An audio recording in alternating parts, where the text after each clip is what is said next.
Dans notre étude, nous allons analyser les performances des sites Internet des sociétés de télécommunications implantées en République démocratique du Congo. Le but principal est de déterminer l'efficacité de leur stratégie marketing face à leurs concurrents, mais aussi de cerner les choix de communication adoptés pour influencer les clients à l'achat et par ricochet faire des bénéfices. Cette étude est une introduction à bien d'autres que nous avons prévues pour d'autres domaines de business intelligence. Étant donné que Vodacom est le plus ancien réseau de télécommunications en RDC, nous le mettrons en concurrence avec d'autres compagnies plus ou moins récemment installées. Dans cette vidéo proposée par Rainfall Marketing, vous découvrirez comment les uns s'adaptent aux exigences actuelles des algorithmes des moteurs de recherche et surtout d'où vient le trafic et quels sont les centres d'intérêt des clients qui sont les composants de ce flux web. Vous verrez aussi pourquoi il est utile de développer une roadmap au moins tous les 6 mois afin d'évaluer les performances de vos propres objectifs par rapport aux réajustements effectués par vos concurrents. Rapidement, tapons l'URL Vodacom RDC afin que le logiciel nous donne un aperçu des performances de ce site. Alors on tape vodacom.cd. OK. Déjà, vous avez remarqué que le favicon de vodacom.cd n'est pas visible ici, contrairement à ceux des websites de la même compagnie à travers le monde. Par ailleurs, l'entreprise est bien représentée dans les plateformes Android et Apple, avec 3 applications chacune. Les données fournies ici concernent le trimestre allant d'avril à juin 2024 pour tous les appareils, c'est-à-dire les ordinateurs, tablettes et smartphones des clients naviguant sur ces pages. Durant cette période, Vodacom a perdu près de 3% de son audience du trimestre passé, mais conserve tout de même plus de 370 000 visiteurs, dont plus de 80% sont des utilisateurs de téléphones portables. Cela veut dire que si leurs SMS envoyés aux clients contiennent des liens renvoyant à des offres irrésistibles, ils peuvent théoriquement, à la longue, réduire ces pertes.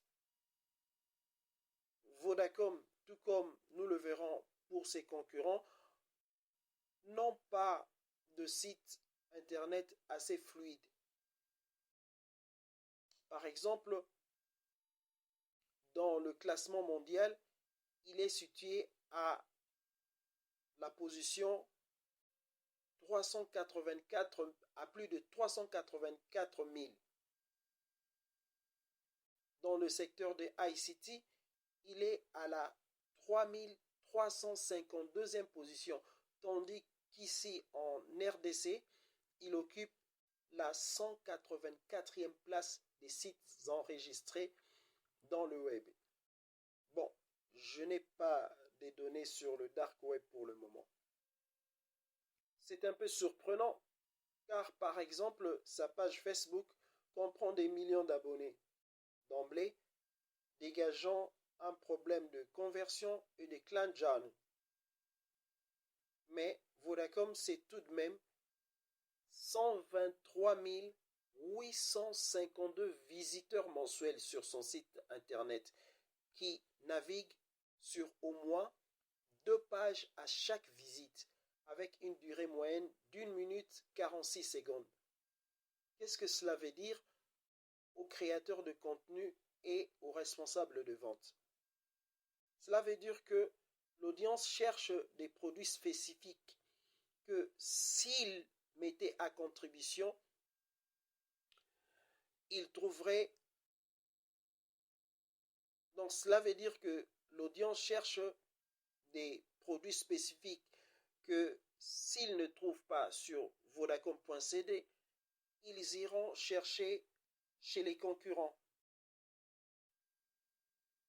Cela montre aussi que le site n'est conçu que pour proposer des services et aucune stratégie à court terme n'est mise en place pour fidéliser les clients d'après les exigences It et YAM de Google, ainsi que d'autres moteurs de recherche. Il faut plus de contenu destiné à fidéliser les clients in situ et convaincre d'autres qui ont des centres d'intérêt similaires tout en restant dans le cadre de la mission de l'entreprise elle-même.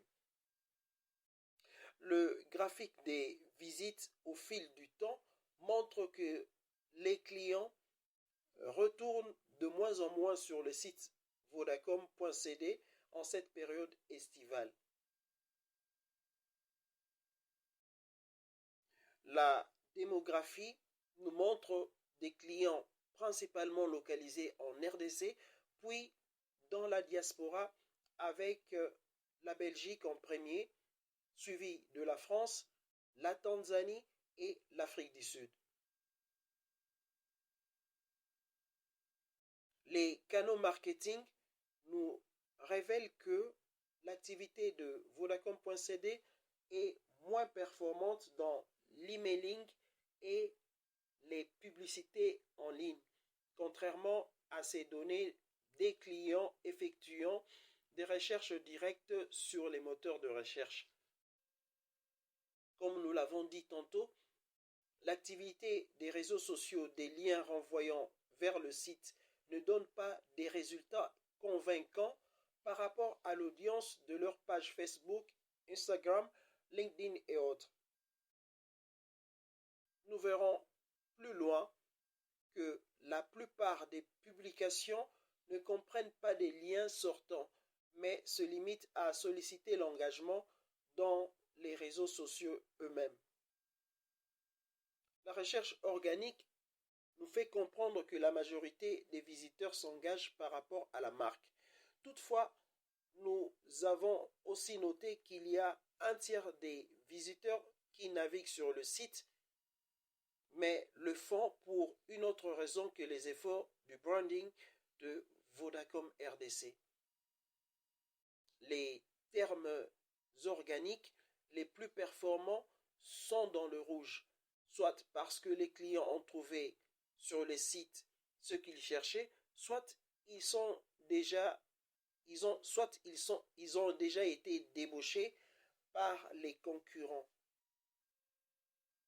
Mis à part cette hypothèse, il faut revamper le site avec du nouveau contenu afin de garder les clients habituels et fidéliser les nouveaux qui forment ce tiers ou ceux qui ont des centres d'intérêt communs à leur avatar. La recherche sponsorisée ne donne aucun résultat pour les principales annonces de recherche ainsi que les termes de recherche. Cela veut dire que si un des concurrents veut maximiser ses chances de voler l'audience Vodacom RDC, il devra passer par la publicité en ligne dans plusieurs plateformes ou éditeurs. Dans la section Referrals, nous découvrons deux sites subsidiaires, notamment Microsoft Connect, qui fournit l'accès Internet de la majorité de leurs clients.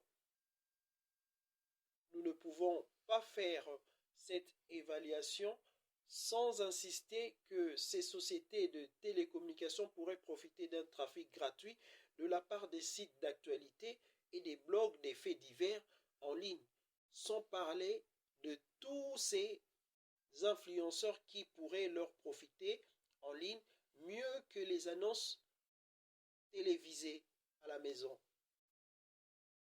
les landing pages nous révèlent que Vodacom RDC fournit bien plus de services B2B, notamment avec des entreprises intégrant l'écosystème Microsoft. Malheureusement, les landing pages de toutes les publicités sortantes ne montrent aucun résultat. Qu'est-ce que cela veut dire?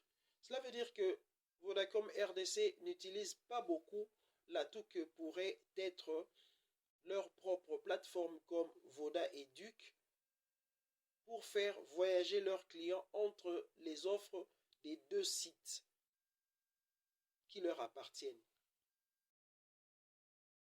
Si les médias sociaux ne donnent aucun résultat, une investigation rapide nous révèle qu'il n'y a pas beaucoup de liens sortants issus des publications faites depuis leur page des réseaux sociaux.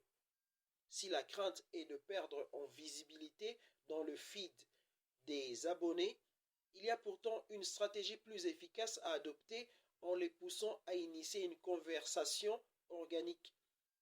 Nous le montrerons dans les prochaines études. Sinon, si vous êtes dans la même situation, vous pouvez nous contacter. Nos coordonnées sont disponibles.